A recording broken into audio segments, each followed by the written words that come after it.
আসন্ন পবিত্র ঈদুল আজহাকে ঘিরে দেশব্যাপী নিরাপত্তা ব্যবস্থা জোরদার করা হবে বলে জানিয়েছেন স্বরাষ্ট্রমন্ত্রী আসাদুজ্জামান খান কামাল। তিনি জানিয়েছেন, এবারের ঈদে গাড়ি ভাড়া বৃদ্ধি করা হবে না, আর পোশাক শ্রমিকদের বেতন বোনাস ঈদের আগেই দেয়া হবে।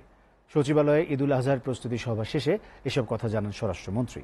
ঈদুল আজহার আগে ৩ এবং পরে ৩ দিন মিলে মোট ৬ দিন পচনশীল দ্রব্য ও যাত্রী পরিবহন ছাড়া অন্য সব ধরনের পরিবহন বন্ধ থাকবে বলেও জানিয়েছেন তিনি। এসকে সৌরভের প্রতিবেদন। আসন্ন পবিত্র ঈদুল আজহা উপলক্ষে আইনশৃঙ্খলা পরিস্থিতি নিয়ন্ত্রণ সহ সার্বিক বিষয়ে সচিবালয়ে প্রস্তুতিমূলক সভা করেন স্বরাষ্ট্রমন্ত্রী আসাদুজ্জামান খান কামাল। অংশ নেন পুলিশ, র্যাব, ফায়ার সার্ভিসের শীর্ষ কর্মকর্তা। এছাড়া যোগ দেন সড়ক ও নৌ পরিবহন মালিক ও শ্রমিক ফেডারেশন, বিজিএমইএ সহ সংশ্লিষ্ট প্রতিষ্ঠানের শীর্ষ নেতারা। যোগাযোগ মন্ত্রণালয়ের সচিব পরে বৈঠকের বিস্তারিত তুলে ধরেন স্বরাষ্ট্রমন্ত্রী।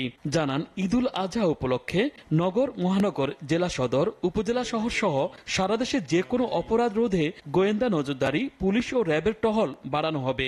ঈদুল আজহার সময় সারা দেশব্যাপী নিরাপত্তা ব্যবস্থা জোরদার করা হবে। গতবারও ড্রোন ইউজ করেছিলাম, এবারও আমাদের ড্রোন ইউজ করব যানজট নিরসনের জন্য। মহাসড়কে সিসি ক্যামেরা বৃদ্ধি সহ যানজট নিরসনের আমরা আধুনিক প্রযুক্তির ব্যবহার ক্রমান্বয়ে আমরা বৃদ্ধি করছি। এবারও আমরা যেখানে যেটা প্রয়োজন সেটা আমরা ব্যবহার করব। অতিরিক্ত গতিবাহী যানবাহনের বিরুদ্ধে আইন ব্যবস্থা তাৎক্ষণিকভাবেই নেওয়া হবে।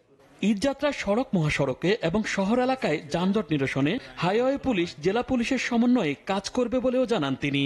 ঈদযাত্রার গাড়ি ভাড়া গতবারের মতোই চলবে, এবারও তারা বৃদ্ধি করবেন না, এরকমই তারা বলে গিয়েছে। পবিত্র ঈদুল আজহার পূর্বের 3 দিন ও 3 দিন পরের 3 দিন পচনশীল দ্রব্য ও যাত্রী পরিবহন ব্যতীত অন্য কোনো পরিবহনের অন্য কোনো কাভার্ড ভ্যান বলেন, লরি বলেন, হেভি ভেহিকেল বলেন, অন্য এই দুই যাত্রী এবং পচনশীল দ্রব্যই নিতে পারবেন, অন্য সবকিছুই বন্ধ থাকবে। শিল্প এলাকায় কঠোর নিরাপত্তা ব্যবস্থা নেওয়ার কথা উল্লেখ করে ঈদের আগে গার্মেন্টস শ্রমিকদের মে মাসের বেতন সম্পূর্ণ পরিশোধ হবে বলে জানান স্বরাষ্ট্রমন্ত্রী। বোনাসটাও তারা ঈদের ছুটির আগেই এগুলি প্রদানের সিদ্ধান্ত হয়েছে এবং শিল্প এলাকা সমূহে নিরাপত্তার ব্যবস্থা নেওয়া হবে।